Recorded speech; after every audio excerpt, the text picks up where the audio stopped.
Hello everyone. कैसे हैं आप? आई होप अच्छे होंगे। पढ़ाई आपकी अच्छी चल रही होगी।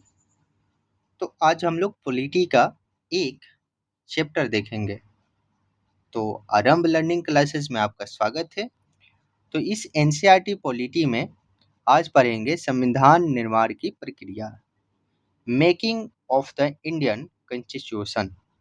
मतलब भारतीय संविधान को बनाने की प्रक्रिया आखिर कैसे बनी, इसमें कितने सदस्य थे, क्या प्रक्रिया रही होगी, कैसे-कैसे इसका विस्तार हुआ होगा, इस सभी को समझेंगे और साथ में एमसीक्यू भी लगाएँगे। तो इसलिए आप पढ़िए, लास्ट में हम एमसीक्यू भी साथ में लगाएँगे ताकि आपका हेल्प हो सके।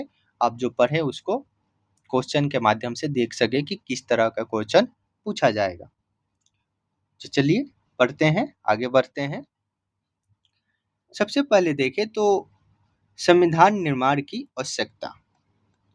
आखिर संविधान निर्माण की आवश्यकता क्यों पड़ी? तो ये बात जुड़ा हुआ है हमारा 15 अगस्त 1947 की स्वतंत्रता के।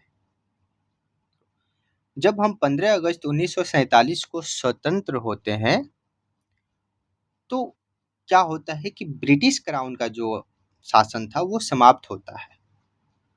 तो अगर समाप्त होता है तो हमारा देश स्वतंत्र होता है तो हमारे कुछ अपने नियम होने चाहिए थे, हमारा कुछ अपना प्रक्रिया होता, हमारा देश चलाने का अपना एक संविधान होना चाहिए, अपना नियम होना चाहिए। तो इसी आवश्यकता को देखते हुए संविधान निर्माण की प्रक्रिया शुरू हुई ताकि हमारा देश को एक संविधान मिल सके। तो स्वतंत्रता के बाद देश को चलाने के लिए एक ऐसे सर्वोच्च कानून की आवश्यकता थी जो शासन व्यवस्था और नागरिकों के अधिकार और सरकार की शक्तियों को निर्धारित कर सके कि किस तरह से यहाँ पे शासन व्यवस्था होगा, कौन कौन से कानून होंगे, कहाँ पे दंड का प्रावधान किया जाएगा, कैसे नागरिकों के अधिकार का संरक्षण किया जाएगा और सरकार का गठन किस प्रकार होगा। इन तमाम बातों को उसी संविधान के तहत बनाया गया जो संविधान अपना हो, ब्रिटिश क्राउन का अब ना हो, अर्थात उसका अधिकार अब सब खत्म हो रहा था, हम स्वतंत्र हो रहे थे तो हमारी अपनी कानून व्यवस्था लाना जरूरी था। इसलिए भारतीय संविधान का निर्माण करना भी जरूरी था। ठीक है, तो इस तरह से हम लोग देखेंगे कि इसकी आवश्यकता थी और हमने बनाने की प्रक्रिया भी शुरू की। तो इसमें क्या क्या किया, तो देखिए कि संविधान निर्माण का विचार जो है वो कैसे हुआ। आखिर संविधान बनाने का विचार जो है वो कहाँ से शुरू होता है। तो जब हम आज़ादी के लड़ाई लड़ रहे थे तो जो हमारा 1885 में राष्ट्रीय कांग्रेस जो थी, भारतीय राष्ट्रीय कांग्रेस जिसकी स्थापना होती है, वो स्टार्टिंग में तो नॉर्मल चलती है, अपनी बातों को रखती है, लेकिन जब देखती है ब्रिटिश का जो अधिकार ना देने का, शोषण करने का, तो इस वजह से आज़ादी का मांग धीरे धीरे उठने लगता है। और इसी आज़ादी को लेकर इसमें कई नेता हुए जिन्होंने संविधान निर्माण, मौलिक अधिकार, इन तमाम बातों का जिक्र करते हैं या मुद्दा उठाते हैं। उसी में 1934 में सबसे पहले एम एन रॉय ने संविधान सभा के विचार को प्रस्तुत किया कि हमारा देश का भी अपना कुछ, हमारा कुछ कानून होना चाहिए।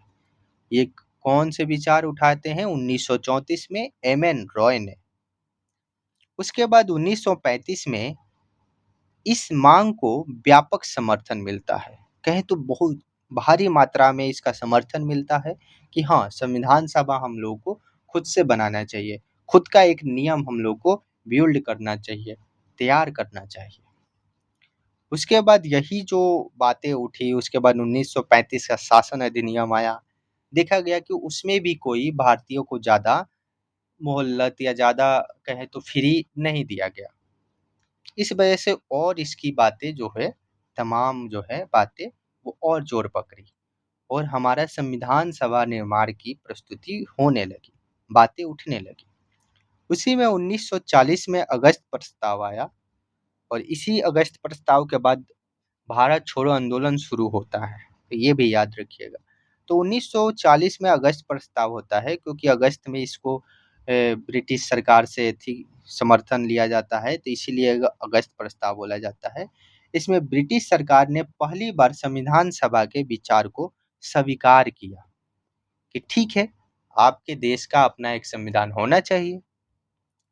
उसके बाद 1942 में क्रिप्स मिशन ने संविधान सभा के प्रस्ताव रखा कि चलिए ठीक है, संविधान बना रहे हैं तो संविधान सभा एक बनाइए, जहां आप संविधान को सोच विचार करके एक प्रॉपर तरीका से संविधान तैयार करेंगे।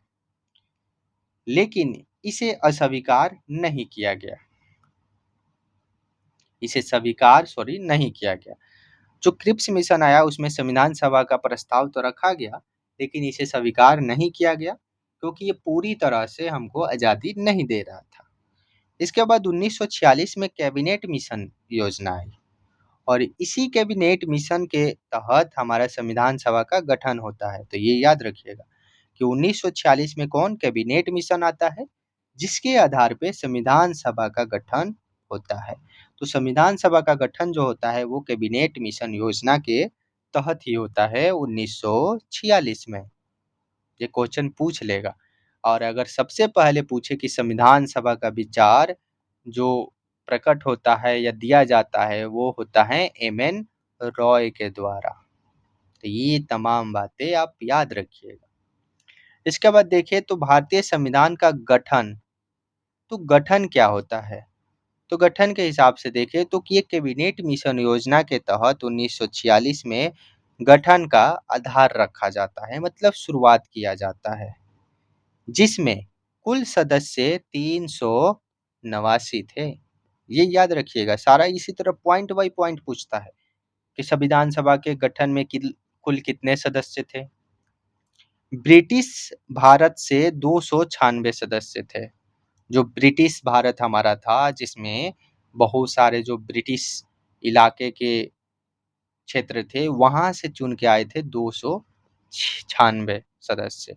और देसी रियासत जो थी, जो अपने आप को आजाद मानती थी उस टाइम, वहां पे राजा महाराजा शासन करते थे, तो वो थे 93। तो उनकी संख्या 93 थी। इस तरह से टोटल ये संख्या कितनी थी? तो 389। तो कुल सदस्य कितने थे संविधान सभा के गठन में? 389 सदस्य। वही विभाजन, अब देखते हैं कि 1947 में जब देश आजाद आजाद होता है तो विभाजन हो जाता है इंडिया और पाकिस्तान का। अब यहाँ से पाकिस्तान बन जाता है और इंडिया। अब क्या होता है कि पाकिस्तान बनने से बहुत सारे जो सीटें हैं जो संविधान सभा के गठन में थे वो पाकिस्तान में चले जाते हैं, और इस तरह से जो कुल सदस्य जो सीट बचता है वो बचता है 299। तो विभाजन के बाद जो सीट बचता है वो बचता है 299। ये याद रखिएगा। इसमें क्या होता है कि जो 90 सीट है वो चल जाता है पाकिस्तान के पास।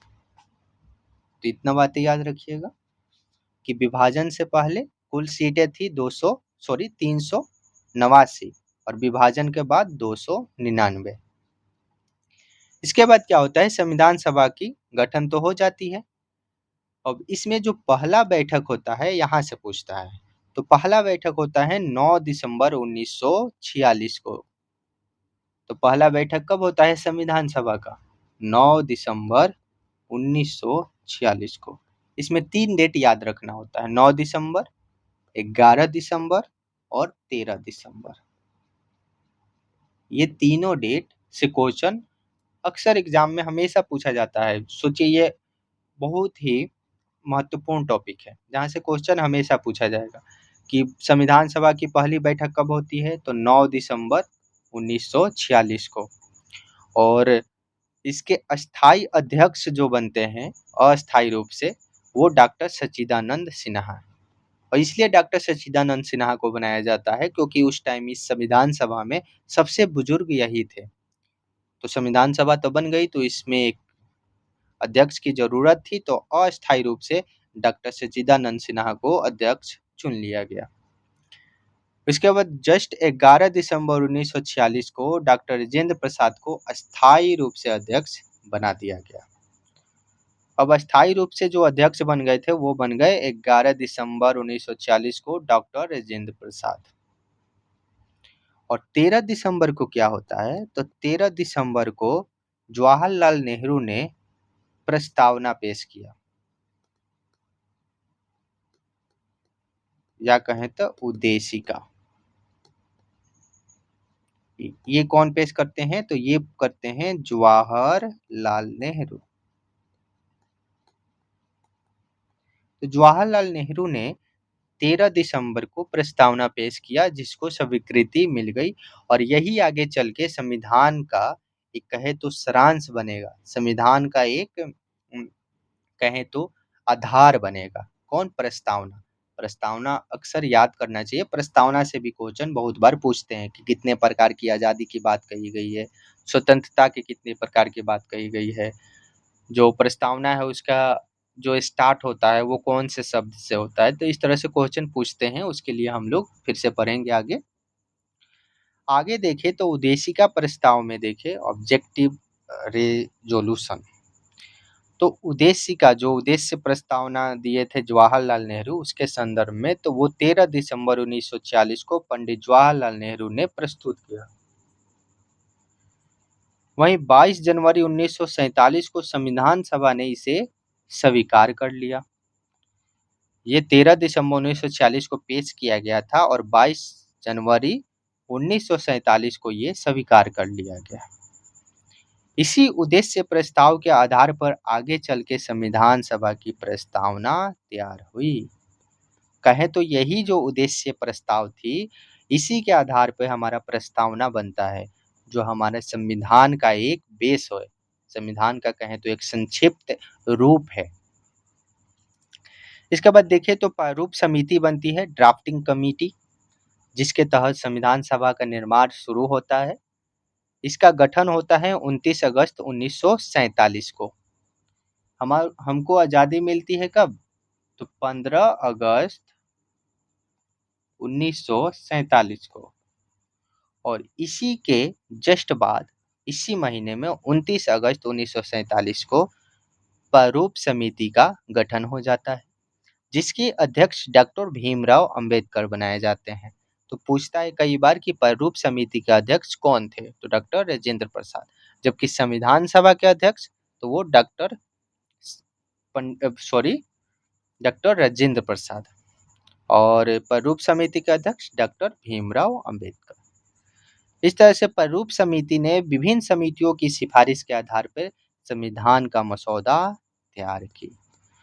अब संविधान सभा का गठन हुआ तो उसमें प्रारूप समिति बनी, जो उसमें 7 सदस्य थे, लेकिन और भी कई समितियां बनी जिसको अलग अलग काम दिए गए, और इन सारे समितियों के आधार पे जो संविधान सभा का एक मसौदा तैयार किया गया, बेस तैयार किया गया, और उस पर बहस हुई, उसके बाद जाके फाइनली हमारे संविधान सभा तैयार हुआ था। तो सोचिए इतना टाइम लगा था इसको बनाने में। संविधान सभा के निर्माण में लगा समय था कितना, तो 2 वर्ष 11 महीने 18 दिन, इतना समय लग गया था। इसका प्रारंभ हुआ था 9 दिसंबर 1946 से। 9 दिसंबर 1946 से ही संविधान निर्माण में आदमी लग गया था, जिससे संविधान सभा बनी थी। लेकिन ये कार्य जो सौंपा गया था वो सौंपा गया था 29 अगस्त से किसको, बी.आर. अम्बेडकर, भीमराव अम्बेडकर को। संविधान अपनाया गया था कब, तो 26 नवंबर 1949 को। इसी दिन संविधान बन के तैयार होता है, और इसीलिए 26 नवंबर को संविधान दिवस मनाया जाता है। संविधान दिवस कब मनाया जाता है, 26 नवंबर को, याद रखिएगा, क्योंकि इसी दिन संविधान बनकर तैयार हो गया था। लागू कब हुआ था, तो 26 जनवरी 1950 को ये लागू हो जाता है। अब लागू 26 जनवरी को क्यों किया गया, 26 नवंबर को बन जाता है लेकिन 26 जनवरी को लागू किया जाता है, इसके पीछे कारण है। ये कारण है 1930 में। 1930 में हम इसके लिए स्वाधीनता दिवस मनाए थे। तो उसी का कारण है, अभी हम बताएंगे उसको। कुल बैठक इसमें 11 होती है, अगर अंतिम बैठक को जोड़ ले तो कुल 12 बैठक थी। लेकिन जो 26 नवंबर 1939 को जिस दिन लागू होता है उस दिन भी बैठक हुई थी, उसको हटा दे तो 11 सत्र इसमें हुए थे। और इसमें कुल कार्य दिवस जो था वो 165 दिन था, जो सत्र में कार्य लगे थे। अब देखिए, 26 जनवरी को लागू करने का कारण क्या था कि 26 जनवरी 1930 को भारतीय राष्ट्रीय कांग्रेस ने पूर्ण स्वराज दिवस मनाया था। जब 1929 में जवाहरलाल नेहरू ने पूर्ण स्वराज की मांग की है, तो उसके बाद 26 जनवरी 1930 को पूर्ण स्वराज दिवस के रूप में मनाया गया था।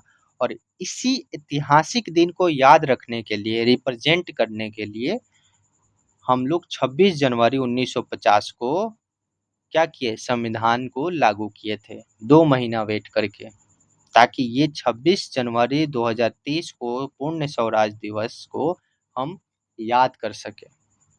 तो ये कारण था 26 जनवरी 1950 को लागू करने का। समझ गए? तो अब देखते हैं संविधान निर्माण में प्रमुख व्यक्तियों का योगदान। तो संविधान निर्माण में प्रमुख व्यक्तियों का योगदान क्या क्या रहा है? तो यहाँ डॉक्टर राजेंद्र प्रसाद जो संविधान सभा के अध्यक्ष थे, वहीं डॉक्टर भीमराव अंबेडकर प्रारूप समिति के अध्यक्ष बनाए गए थे। यही प्रारूप समिति संविधान का निर्माण करती है। क्या संविधान का निर्माण करती है? पंडित जवाहरलाल नेहरू, इन्होंने उद्देश्य प्रस्ताव प्रस्तुत किया था। कब? 13 दिसंबर को। ये सब डेट याद रखिएगा। डॉक्टर सच्चिदानंद सिन्हा, ये अस्थायी अध्यक्ष बनाए गए थे। कब? 9 दिसंबर को, जब पहला बैठक संविधान सभा का होता है। बी एन राव, जो थे वो संवैधानिक सलाहकार थे। संवैधानिक सलाहकार कौन थे? तो बी एन राव थे। तो इन सभी लोगों के योगदान से ही हमारा संविधान बना हुआ है, जिसमें प्रमुख जो भूमिका है वो डॉक्टर भीमराव अंबेडकर की रही है। इसके बाद देखिए महत्वपूर्ण तथ्य कुछ। तो संविधान सभा का गठन प्रत्यक्ष चुनाव में नहीं हुआ था।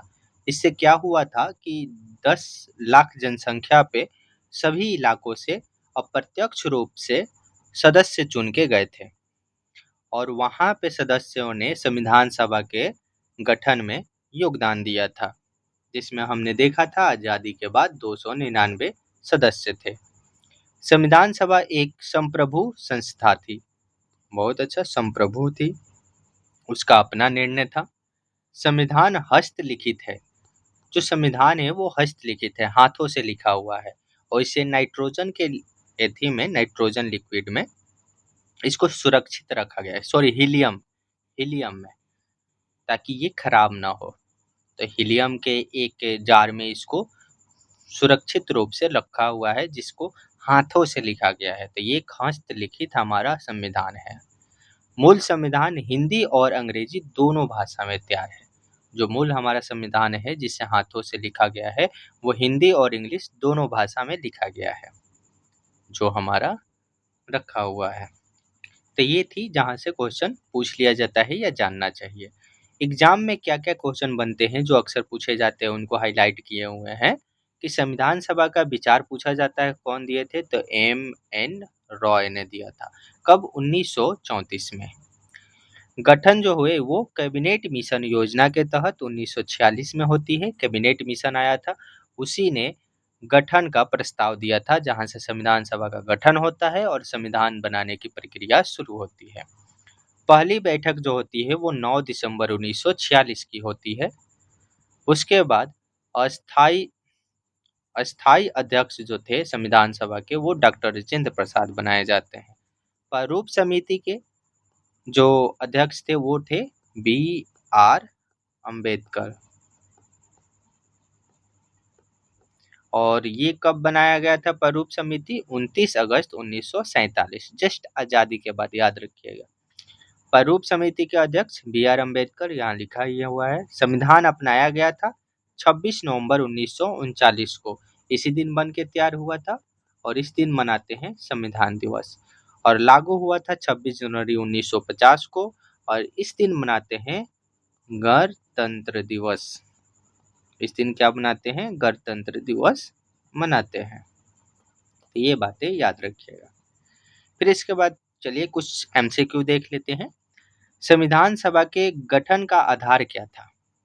तो संविधान सभा का गठन का आधार था कैबिनेट मिशन। कैबिनेट मिशन ही आया था 1946 में, जिसके तहत संविधान सभा का गठन हुआ था। और जो इसमें संविधान बनाया गया है, एक बात याद रखिए, उसमें सबसे ज़्यादा कोई योगदान है तो वो है भारत शासन अधिनियम 1935 का। सबसे ज़्यादा पोर्शन इसी से लिया गया है, क्योंकि उससे पहले बहुत सारे शासन प्रशासन चलते थे, वो भारत शासन अधिनियम 1935 के तहत ही चलते थे।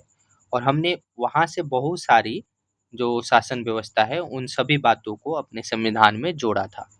तो इसलिए सबसे ज़्यादा जो स्रोत है वो है 1935 के।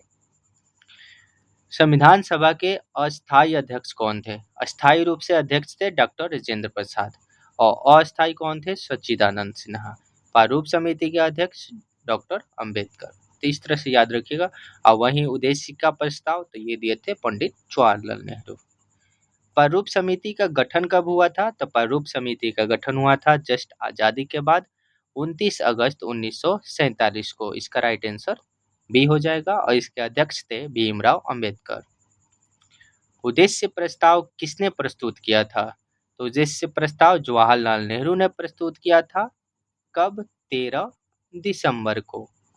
और इसे 22 जनवरी को स्वीकार कर लिया गया था संविधान सभा के द्वारा। भारतीय संविधान को कब अंगीकृत किया गया था, मतलब अडॉप्ट किया गया था? तो अंगीकार किया गया था, ये आप अगर प्रस्तावना पढ़िएगा उसमें भी डेट मेंशन है 26 नवंबर 1949 को। इसे हम लोग अंगीकार किए थे, स्वीकार किए थे, और लागू किए थे पूरी तरह से 26 जनवरी को। तो ये बात याद रखिएगा। तो ये था हमारा आज का टॉपिक, संविधान निर्माण की प्रक्रिया। तो आई होप आपको अच्छा लगा होगा। अच्छा लगा हो वीडियो तो लाइक कीजिएगा, अपने दोस्तों के पास शेयर कीजिएगा, और चैनल को सब्सक्राइब कीजिएगा, क्योंकि आपका सपोर्ट ही हमारा मोटिवेशन है, और हम नए नए टॉपिक को आपके लिए लाते रहेंगे। तो मिलते हैं नेक्स्ट वीडियो में। जय हिंद, जय भारत।